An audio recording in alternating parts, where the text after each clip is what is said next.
한 사람의 품성과 인격이라는 것은 하루아침에 생겨나는 게 아니죠.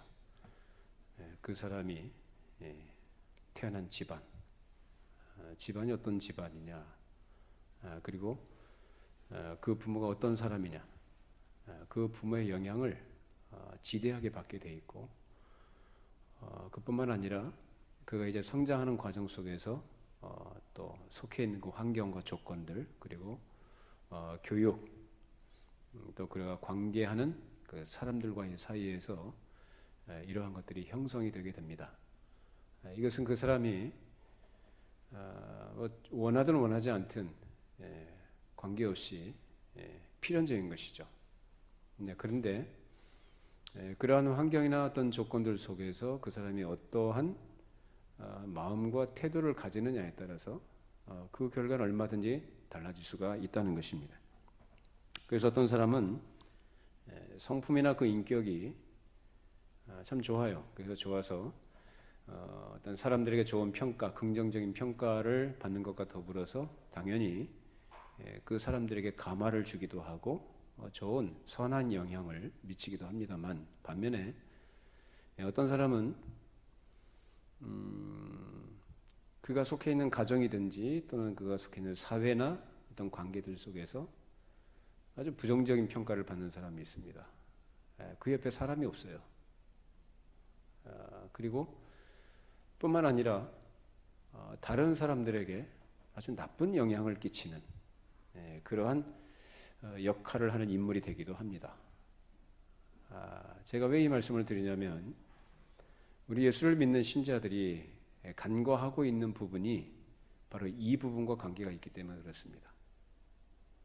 예수를 믿고 신앙생활을 한다고 하는 사람들이 사람들에게 어떤 긍정적인 평가를 받을 수 있어야 하고, 또 그런 의미에서 또 좋은 영향을, 선한 영향을 미치는 그러한 사람으로 존재해야 마땅한 것인데, 예수 믿으면 죄사함 받고 구원을 받는다, 이것은 분명히 확고하게 믿고 있는 것 같은데 나타나 보여지는 것은 전혀 거기에 걸맞지 않는 이런 모습들이 있기 때문이죠. 그래서 세상에서 보통 말하는 윤리 도덕적 차원에서 우리가 어떻게 그렇게 삶을 살아야 된다는 것을 얘기하고 싶은 게 아니라, 우리가 믿음이라는 미명하에서 놓치고 있는 부분들, 즉 생명의 본질적인 측면에서 우리가 생각해 볼 부분들이 있다는 것입니다. 그래서 요한일서 이 말씀이, 오늘 말씀이 바로 그와 관계된 말씀입니다. 그래서 이 말씀을 저도 준비하면서 저 자신을 좀 점검하고 돌아보기도 했고, 다시금 또 하나님 앞에 또 그 믿음과 또 그 믿음에 따른 어떤 은혜의 어떤 합당한 사람으로서의 삶, 이러한 마음을 가지고 살기를 원하는 그러한 생각을 가지고 말씀을 준비하고 지금 전하고 있습니다. 물론 사람이 어떻게 완벽할 수 있겠습니까마는, 우린 모두 다 그 어느 누구도 사람에 대해서 완벽을 기대하거나 요구할 수 없고 요구하지도 않습니다. 단지 평범하지만 지극히 상식적이고, 그리고 사람이 갖춰야 될 기본적인 인격, 이 정도만 갖추어도 좋은 평판을 받는 데 있어서 모자람이 없을 것입니다. 자, 우리는 복음을 듣고 배운 사람들이고 그것을 알고 따르도록 되어 있습니다. 우리는 신앙생활 한다고 하는데 그 신앙생활이 뭐냐? 복음을 듣고 그 영혼이 새로워진 사람으로서 변화된 새 사람으로 살아가는 것, 이것이 신앙생활입니다. 근데 많은 경우에 이 신앙생활이라고는 하지만 내용적으로는 그냥 종교생활하는 경우가 상당히 많이 있는 것 같아요. 우리가 신앙생활한다고 할 때 그 신앙생활의 출발은 하나님을 아는 지식으로 출발합니다. 그 하나님을 아는 지식이라는 것은, 그래서 칼빈의 기독교 강요에서도 굉장히 강조하는 부분이죠. 맨 앞에 나옵니다. 하나님을 안다는 것이 뭐냐? 하나님이 천지를 창조하셨으며 그 아들을 보내셨으며 이 세상을 심판하실 것이며 결국은 하나님 나라를 완성하실 것이다라는 성경의 일련의 이런 지적인 내용들을 습득하고 그것을 이해하는 것이 하나님을 아는 게 아니고 인격적인 관계 속에서 그를 담는 것을 말합니다. 그 하나님을 아는 것이 바로 그 관계 속에서 이루어지는 인격적인 내용적인 것들을 얘기하는 것입니다. 우리는 복음을 듣고 배운 사람으로 이제 그 하나님을 아는 지식으로부터 시작을 해서 이제 생명의 빛 가운데 걸어가도록 부름받은 자들입니다. 그래서 사도 요한은 사도들이 전했던 이 생명의 말씀의 시작이 곧 하나님은 빛이시다라고 우린 지난 시간에 이 부분을 소개한 것을 함께 나누었습니다. 그 빛 대신 하나님께서 보내신 구원자는 그들이 다 같이 보았고 알게 된 하나님의 아들 예수 그리스도였으며 그 생명의 진리를 믿는 성도들에게 생명을 얻고 그 가운데 사귐이 이루어지도록 하기 위해서 그를 썼다라고 얘기합니다. 그리고 이것은 분명한 확신이 없이는 할 수 없는 일이죠. 이 말씀은 하나님의 말씀이고 생명의 말씀이기 때문에 좋은 결과를 낳을 것을 바라보고 그것을 기대하는 마음을 가지고 이 말씀을 전했던 것입니다. 그래서 이 말씀을 듣고 말씀을 읽는 성도들로 하여금 생명을 얻을 뿐만 아니라 사귐 가운데 들어가고 그래서 빛이신 하나님의 거룩한 백성으로서의 좋은 결과를 낳을 것에 대한 기대, 그 소망, 그리고 확신 가운데 기쁨을 가지고 이 글을 써서 보낸 겁니다. 이렇게 확신과 기쁨을 가지고 전하게 된 것은 자기 생각이나 사색이나 명상으로 얻은 진리라서가 아니고 분명해서 밝히고 있듯이 그리스도에게 듣고 배웠고 하나님께서 계시하신 것을 그들이 받았기 때문이죠. 그 계시를 듣고 생각하고 깊은 사색과 묵상하는 가운데서 성령님의 인도하심으로 진리의 지식에 이르게 된 것입니다. 그래서 이 글을 쓴 사도 요한은 생명이 무엇인지를 알아요. 영생이 무엇인지를 알 뿐만 아니라 자기 자신이 또한 그 영생을 얻은 것을 분명히 알고 그것을 확신하면서 이 글을 성도들에게 보낸 것입니다. 그래서 사도들은 하나님께서 보내신 그리스도에게 듣고 나서 말한 것이지 자기들의 생각이나 자기들의 종교 사상이나 철학을 전한 것이 전혀 아니었습니다. 그리고 듣고 전한다는 것은 분명히 알고 확신한 것을 전한 것이지 기계적으로 앵무새처럼 반복하는 것을 말하는 것이 아닙니다. 사도들이 예수님께 듣고 배운 진리, 이것은 곧 단순히 예수님의 입에서 나온 말씀만을 말하지 않습니다. 예수님은 하나님께서 구약 성경을 통해서 계시해 주셨던 모든 계시의 최고봉인 줄로 믿습니다. 그 계시의 완성자여 성취자로 오신 분으로 믿습니다. 그래서 실제로 예수님께서 공생의 사역 중에서 제자들에게 말씀하시고 사람들에게 가르치실 때는 항상 어떤 것을 많이 말씀하셨냐면 구약 성경을 많이 인용하셔요. 모세와 선지자들로 표현된 모세와 선지자들의 글로 표현된 구약 성경을 들어서 예수님은 말씀하셨고 그것을 쭉 설명을 해 오셨습니다. 사도들은 그러한 예수님의 말씀을 통해서 하나님의 충만한 계시를 받았던 사람들이고 그 받았던 것을 듣고 그들이 전부 다 전했던 것입니다.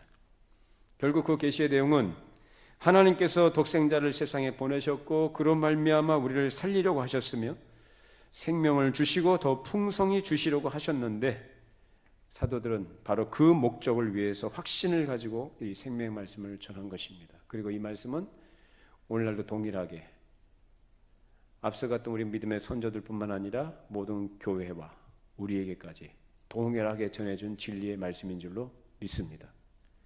자, 로마서 10장 15절 17절 말씀 읽어보십시다. 자, 로마서를 한번 찾아보시죠.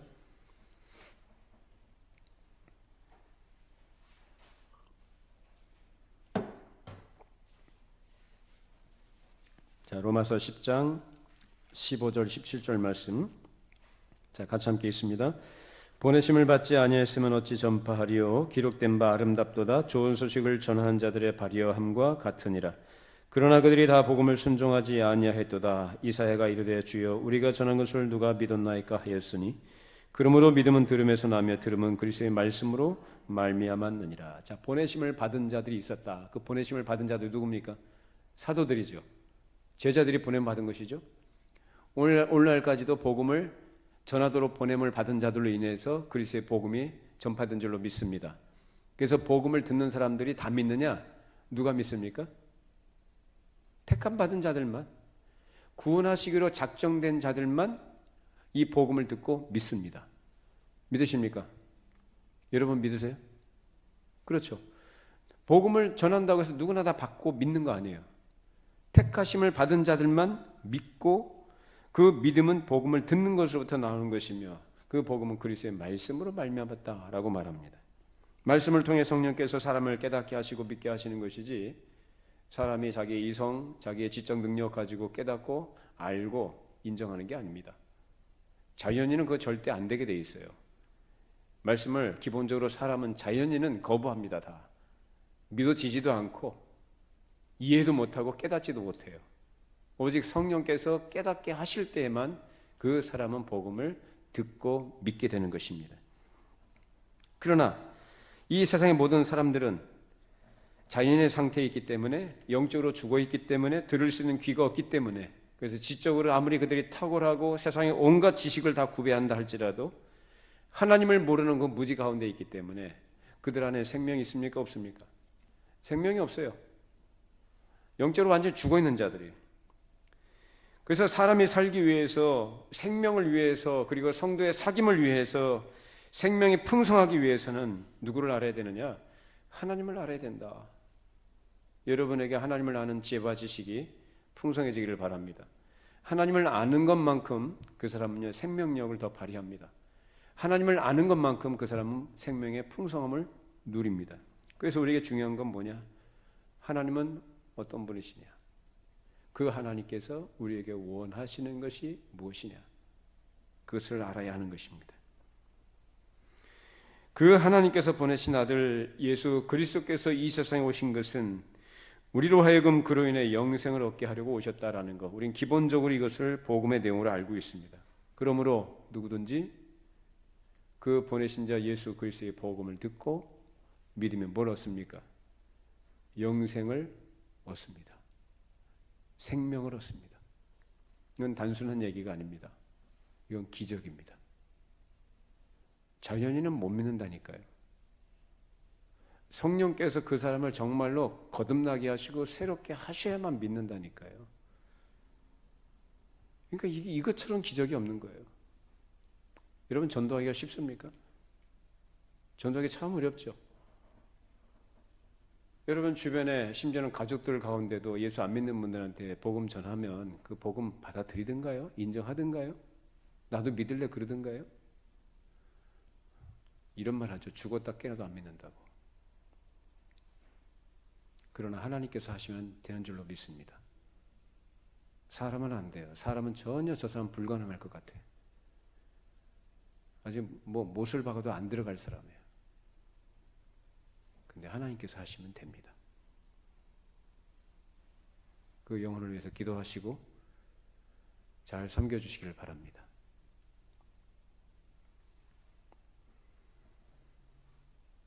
그러므로 누구든지 전도의 말씀을 듣고 회개하고 믿게 되면 그 사람은 멸망하지 않고 영생을 얻습니다. 그 생명을 얻은 많은 사람들을 성령으로 연합시키시고 세례 주셔서 교회를 세우심으로 거룩한 세를 이루시고 하나님 나라를 이루셔서 그 생명이 충만하도록 하십니다. 그래서 요한일서는 그렇게 그리스도의 은혜로 믿은 자들이 연합해서 이 세상에서는 볼 수 없는 사랑과 진리 안에서 연합한 거룩한 가족인 교회를 형성하고 있는 데서 출발합니다. 그러니까 이 요한일서, 요한 사도가 이 서신서를 보낼 때는 이미 그리스도 안에 들어와 있는 자들에게 보내는 거예요. 물론 그 이후에도 이제 예수 믿고 새로 교회에 가입한 사람들이 들어오겠습니다만은 이미 예수를 믿어서 그리스도 안에 있는 자들, 그 교회를 이루고 있는 성도들이 진리와 사랑으로 거룩하게 보존되고 또 힘을 내서 빛의 자녀로서 그 빛을 선전하게 하도록 하기 위하여 이 서신서를 썼던 것입니다. 이런 성도의 사귐을 더 증가시키고 충실하게 하도록 하기 위해서 그 안에 기쁨이 있도록 하려는 것이었죠.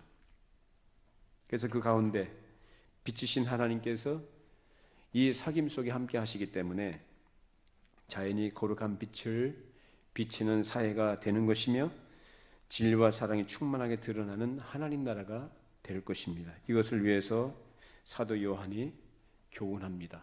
자, 오늘 본문 말씀 요한일서 1장 6절 7절입니다. 같이 함께 읽어보십시다. 만일 우리가 하나님과 사귐이 있다 하고 어둠에 행하면 거짓말을 하고 진리를 행하지 아니함이거니와 그가 빛 가운데 계신 것 같이 우리도 빛 가운데 행하면 우리가 서로 사귐이 있고 그 아들 예수의 피가 우리를 모든 죄에서 깨끗하게 하실 것이요. 하나님과 사귐이 있다고 하면서 어둠 가운데 행하는 사람이 있다고 합니다. 오늘날로 말하자면 예수를 믿는다고 하는 신자이고 하나님 나라에 속한 자이며 교회에 속한 자라고 스스로 신앙 고백을 하면서 교회에 출석하는 사람을 말합니다. 그러나 실제로는 생각이나 말이나 행동에 있어서 그 인품에 있어서 전혀 아무 변화가 없는 사람들이 있습니다. 그 당시 그 사도 시대도 마찬가지고 오늘날도 마찬가지입니다. 하나님과 사귐이 있다. 이 표현은 다시 말하면 우리식으로 표현하자면은 예수 믿는다는 거예요. 예수 믿고 자신은 신자고 자기는 교회에 속해 있는 사람이고 자기는 하나님 나라 백성이라고 말하는 거예요. 그렇게 고백을 해요. 그런데 지금 뭐가 없는 겁니까? 빛 가운데 있다 하면서 빛으로 행하는 것이 없는 거예요. 이것을 뭐라고 얘기하냐면 모순이다 그렇게 얘기합니다.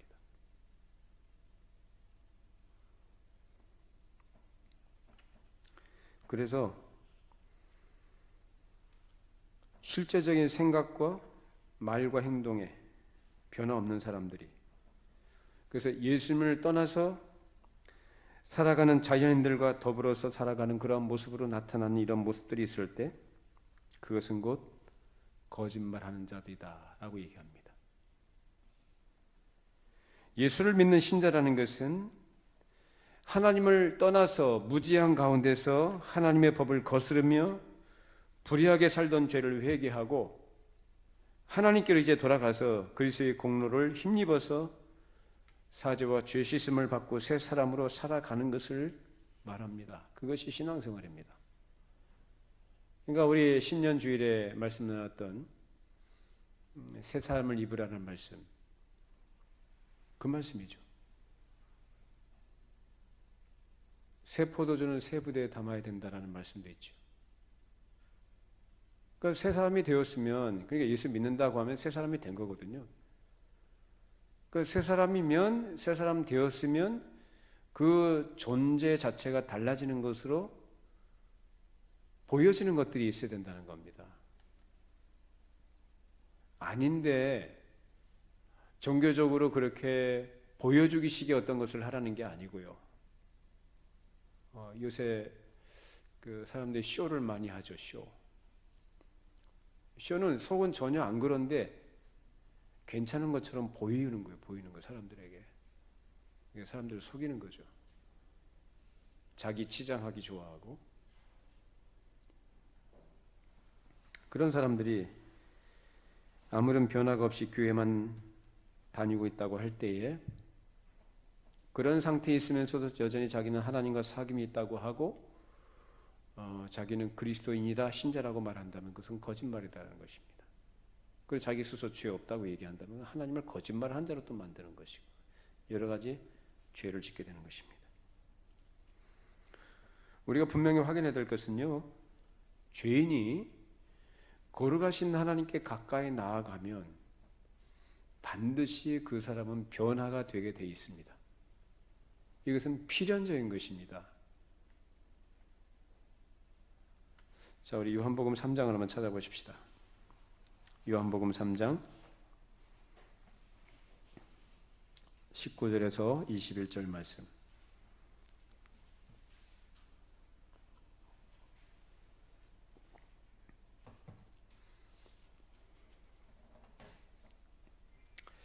자, 우리 같이 함께 19절부터 21절 읽어보십니다. 그 정죄는 이것이니 곧 빛이 세상에 왔으되 사람들이 자기 행위가 악함으로 빛보다 어둠을 더 사랑한 것이니라. 악을 행하는 자마다 빛을 미워하여 빛으로 오지 아니하나니 이는 그 행위가 드러날까 하며 진리를 따르는 자는 빛으로 원하니 있는 그 행위가 하나님 안에서 행한 것임을 나타내려 함이라 하시니라. 자, 예수님께서 세상에 빛으로 오셨습니다. 어두운 세상에 빛으로 오셔서 그 예수님이 널리 전파가 되십니다. 빛이 비추는 거죠. 자, 근데 거기서 두 부류가 나타납니다.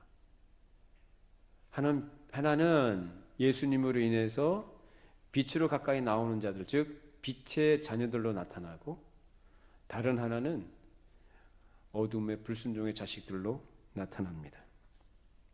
복음을 믿는 사람은 하나님께 가까이 나와서 자신이 진리를 모르던 무지와 어둠 가운데 행하던 것이 드러나게 되면 그것을 말할 수 없이 수치스럽고 부끄럽게 생각하면서 그것을 돌이켜버리고 진리를 소유하는 것이고, 그리고 말씀을 통해 자신의 죄를 깨닫게 되면, 그래서 신앙생활 하면서 말해요.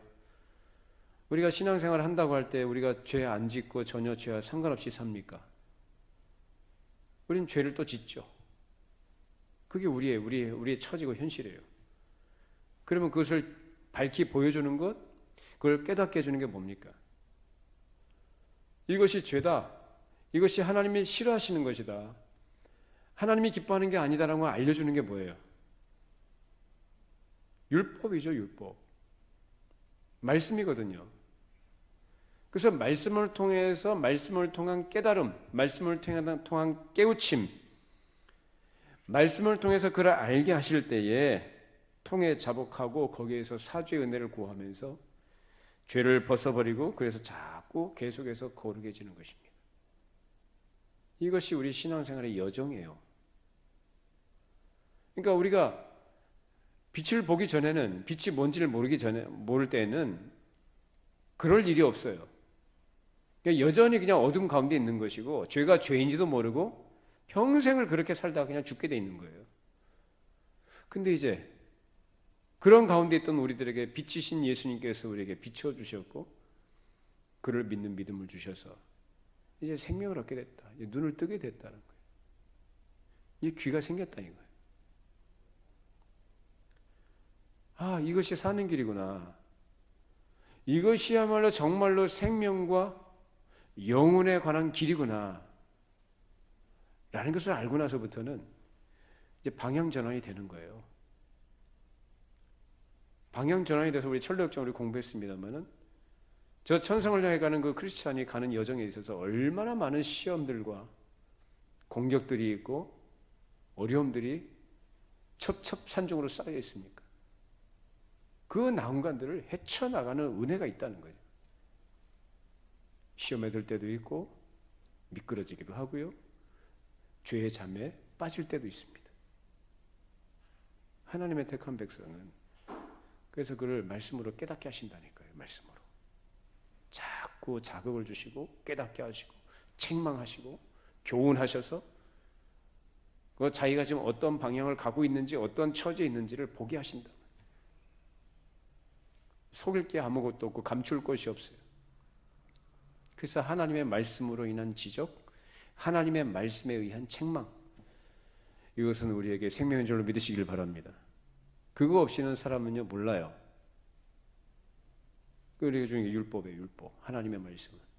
복음과 율법 다른 거 아닙니다. 같은 겁니다.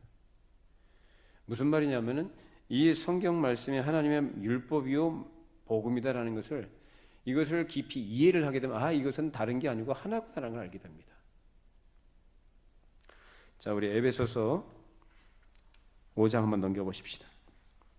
에베소서 5장 8절에서 14절 말씀. 에베소서 5장 8절로 14절 말씀. 자, 같이 함께 읽습니다. 너희가 전에는 어둠이더니 이제는 주 안에서 빛이라. 빛의 자녀들처럼 행하라. 빛의 열매는 모든 착함과 의로움과 진실함에 있느니라. 주를 기쁘시게 할 것이 무엇인가 시험하여 보라. 너희는 열매 없는 어둠의 일에 참여하지 말고 도리어 책망하라. 그들이 은밀히 행하는 것들은 말하기도 부끄러운 것들이라. 그러나 책망을 받는 모든 것은 빛으로 말미암아 드러나나니 드러나는 것마다 빛이니라. 그러므로 이르시기를 잠자는 자여 깨어서 죽은 자들 가운데서 일어나라. 그리스도께서 너에게 비추이시리라 하셨느니라. 사람이 하나님의 말씀으로 책망을 받으면 그것이 비록 그 당시에는 부끄럽고 수치스럽지만 그것을 겸손하게 받으면 그것이 생명이 됩니다. 하나님께서 책망하시기도 하고 히브리서의 말씀을 따라서 얘기하자면 때때로는 징계를 하시기도 해요. 징계는 그 당시에는 슬퍼 보이고 고통스럽지만 그것이 그에게 생명이 된 줄로 믿습니다. 어떤 경우에요? 그것을 겸손하게 믿음으로 받을 때. 그래서 애통하는 자가 복이 있다는 거예요. 말씀으로 지적을 받으니까 자기 자신의 처지가, 자기 자신의 상태가 너무너무 하나님의 부끄럽고 탄식하고 그런 거죠. 근데 자기가 그런 처지에 있다는 것을 인정하고 싶지 않고 애통하는 것이 싫고 애통하는 것이 자기하고 상관이 없다고 생각하는 사람들이 여전히 죄 가운데 어두운 가운데 살아가요. 그런 사람들의 결말은 뭐냐? 결국 나중에 바깥 어두운 데 쫓겨나서 슬피 이를 갈게 될 것입니다. 지금 애통하는 것이 복인 줄로 믿습니다. 애통할 줄 알아야죠, 사람이. 정직하게 자신을 보고 인정할 수 있어야 합니다. 그래서 사람의 어둠에서 나와서 빛으로 들어가서 빛의 자녀로서 빛 가운데 행하도록 되어 있는 것이요, 이것을 가능케 하는 것이 바로 하나님의 말씀인 것입니다. 자, 히브리서 넘겨보십시다. 히브리서 4장 12절 13절.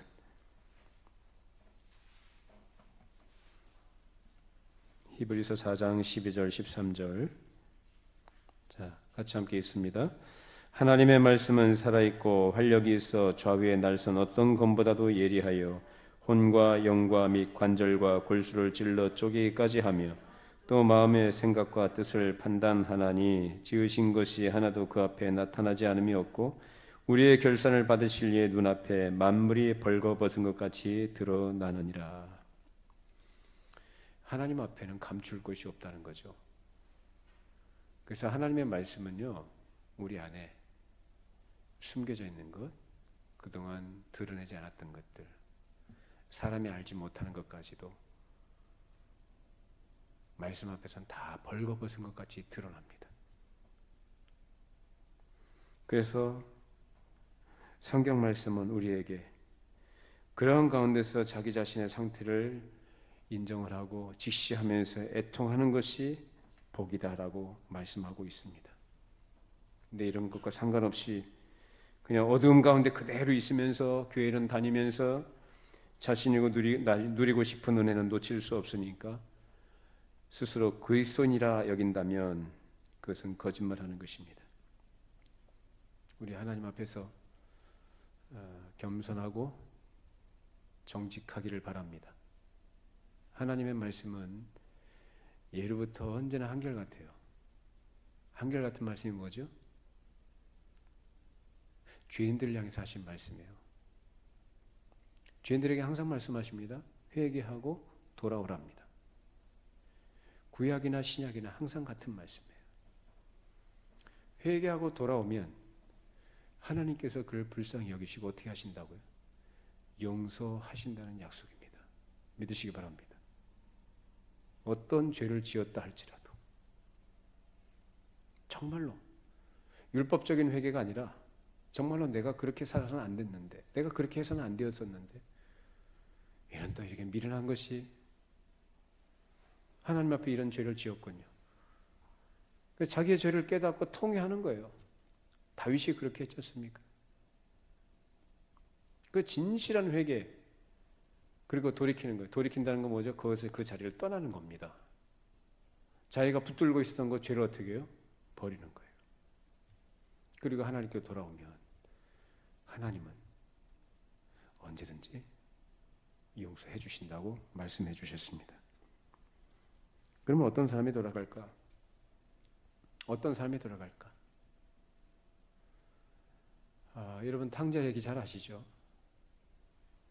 탕자가 자기가 저 먼 나라에 가서 방탕하면서 살다가 자기 처지가 아주 비참해졌어요.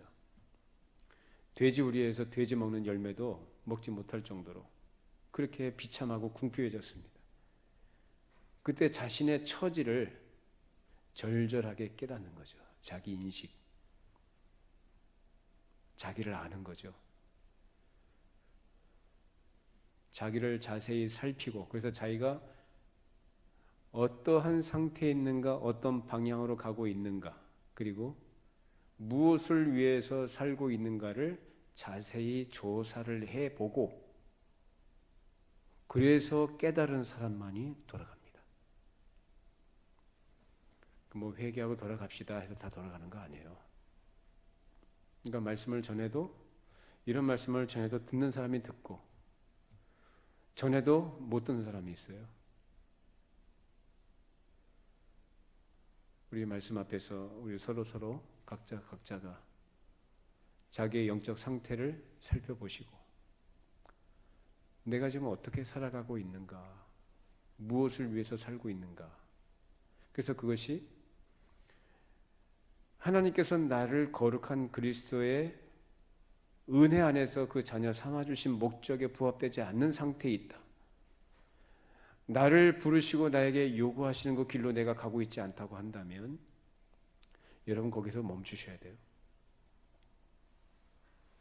그리고 돌이키셔야 됩니다. 그게 사는 길입니다. 사람이 눈 뜨고 숨 쉰다고 사는 거 아닙니다. 그 영혼이 하나님과의 관계가 정상화되지 않으면 그 영혼은 사는 게 아닙니다.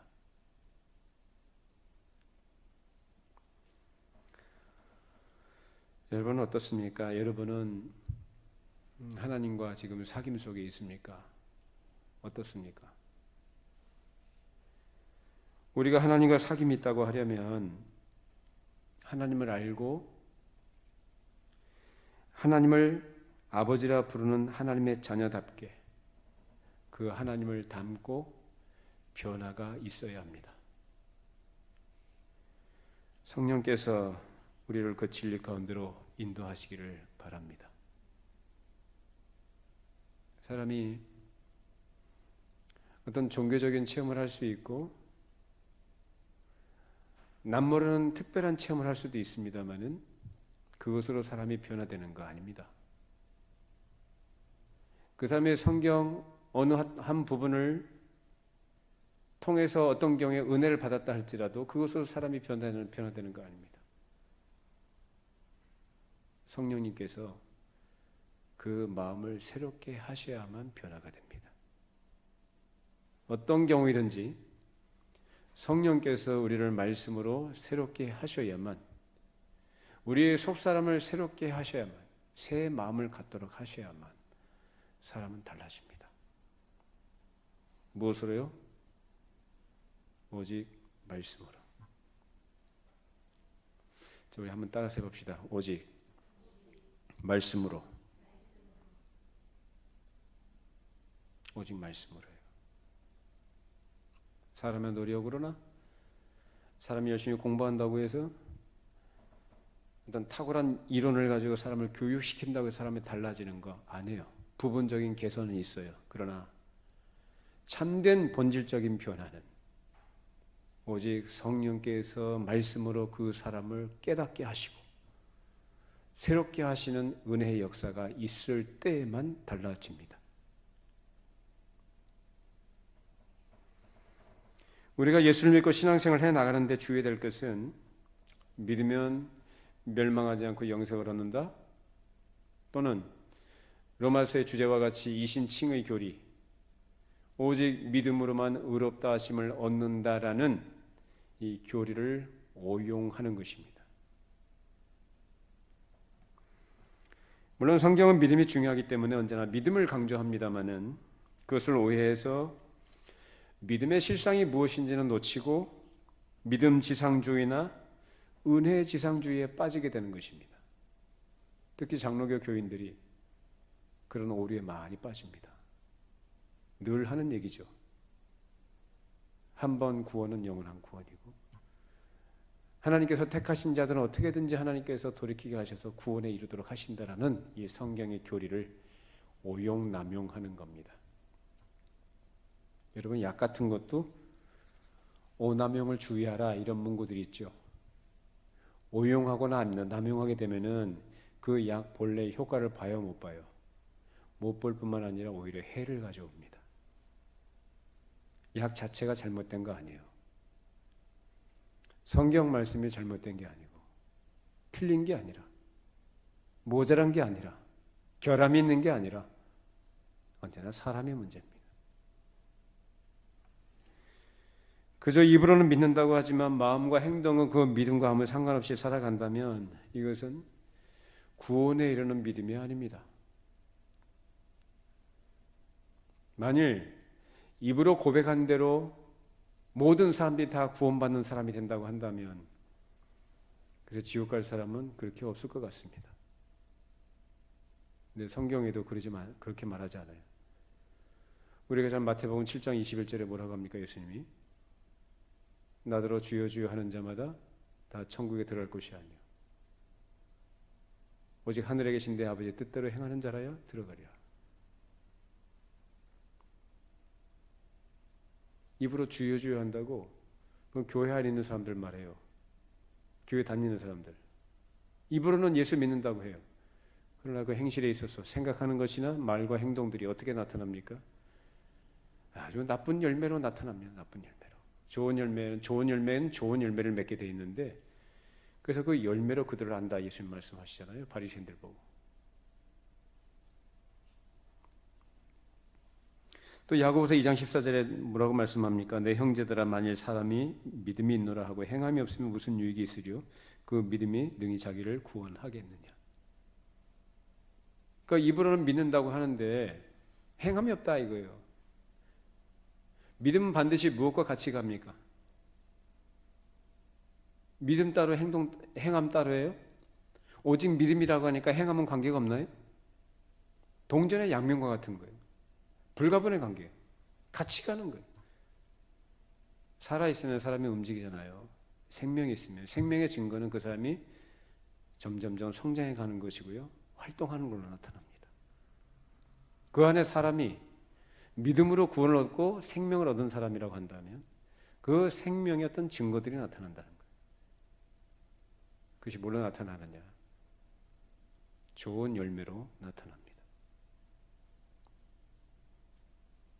입으로는 복음 진리를 믿는다고 하고 그 스스로 또한 자기가 확신하는 것을 전하기도 하지만 마음으로 실제적으로 믿지도 않고 몸으로 행하지도 않으면 그런 믿음은 헛것이고 죽은 것입니다. 또 예수님 말씀하셨는데 마지막으로 마태복음 7장 한번 같이 찾아보십시다. 마태복음 7장 24절로 27절 말씀.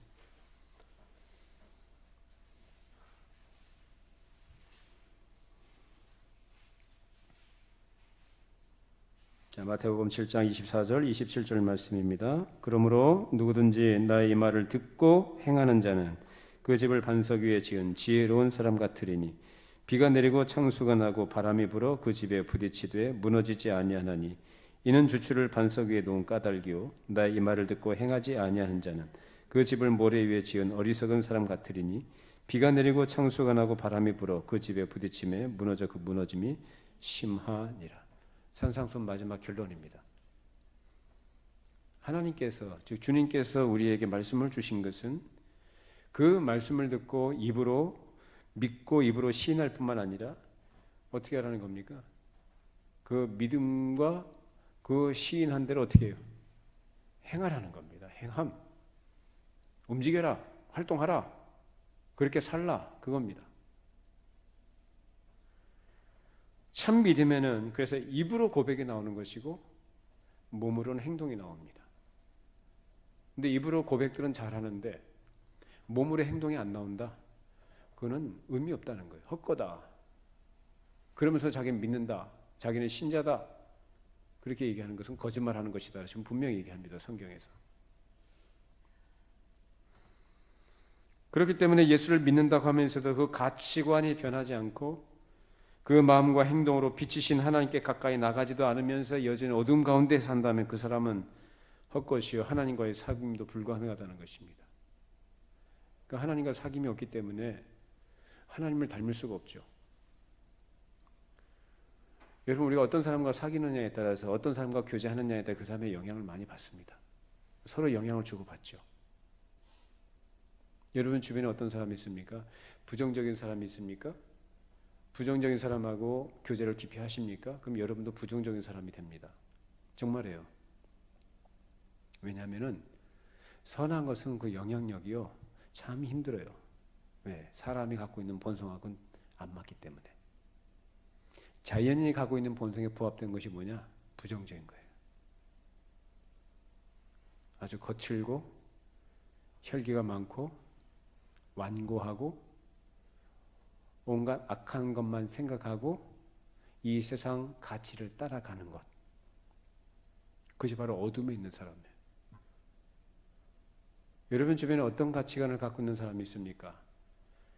하나님 나라와 복음의 가치에 충실한 사람이 있습니까? 아니면 세속적인 가치관에 충실한 사람이 있습니까?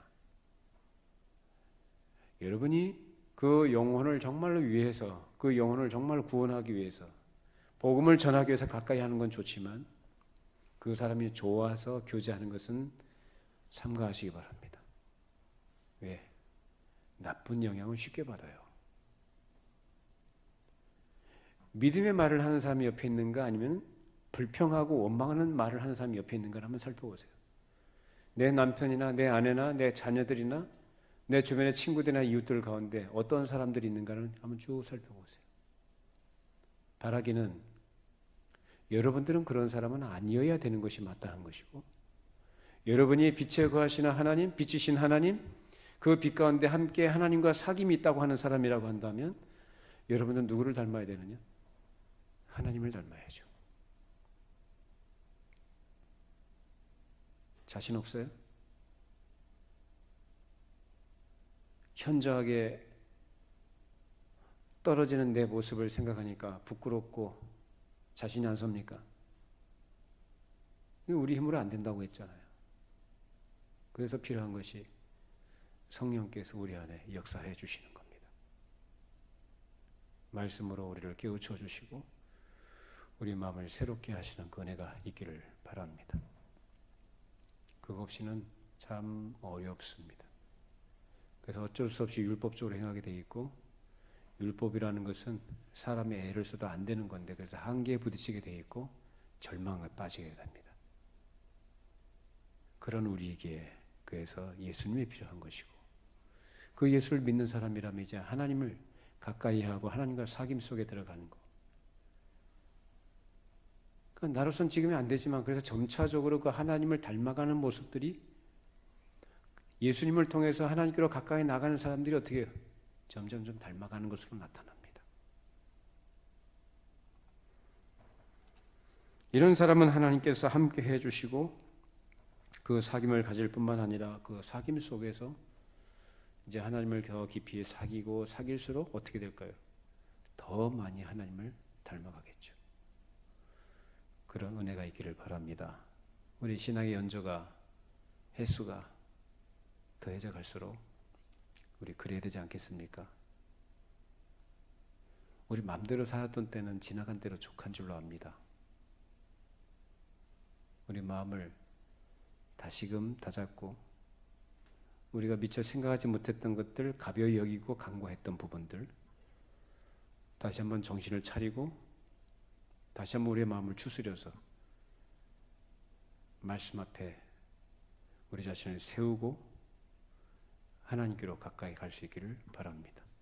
그 사귐 속에 들어갈 때 우리는 하나님을 닮아갈 것이고, 그 사귐 속에서 이제 같은 믿음을 가지고 있는 우리 지체들, 우리 믿음의 성도들 간에도 진정한 사귐이 있게 될 것이고, 그런 가운데서 우리가 비록 작은 일이라 할지라도 그러한 사귐 속에 들어갈 때에야 진정한 섬김, 그런 것들을 우리가 할 수가 있는 겁니다. 우리 금년 안에 이 말씀대로 우리 안에, 우리 심령 속에, 우리 가정 안에, 우리 교회 안에 이루어지고 하나님께서 기뻐하시는 선한 열매들이 아름답게 맺혀지는 복된 한 해가 되기를 바랍니다. 기도하겠습니다. 하나님 아버지, 어둠 속에 있던 우리들, 무지와 불의 가운데 행하던 저희들을 주께서 불러내 주셔서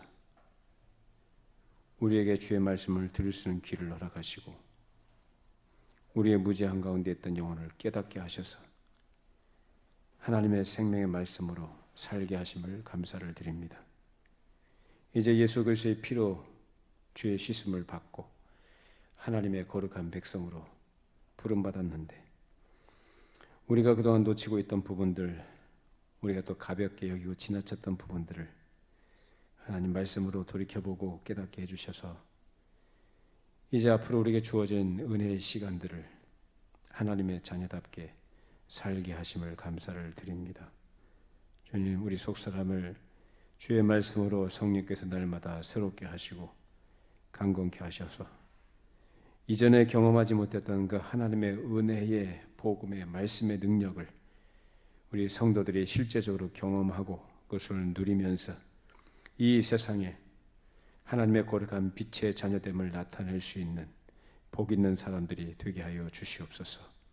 믿는다고 하면서도 그 믿음의 고백을 따라 살지 못했던 우리 지난날의 잘못들과 우리의 죄악됨을 주님 앞에 회개하고 돌이켜 이제 하나님 앞에 선한 마음과 의지를 가지고 주의 도우심과 은혜를 구하며 겸손히 주님과 동행할 때에 주께서 함께 하시고 풍성한 은혜를 경험하며 살도록 도와주시고 하나님 나라가 이러한 것임을 이 세상 가운데 나타낼 수 있는 그런 복음의 증인들이 다 될 수 있도록 축복하여 주시옵소서. 예수님의 이름으로 기도합니다.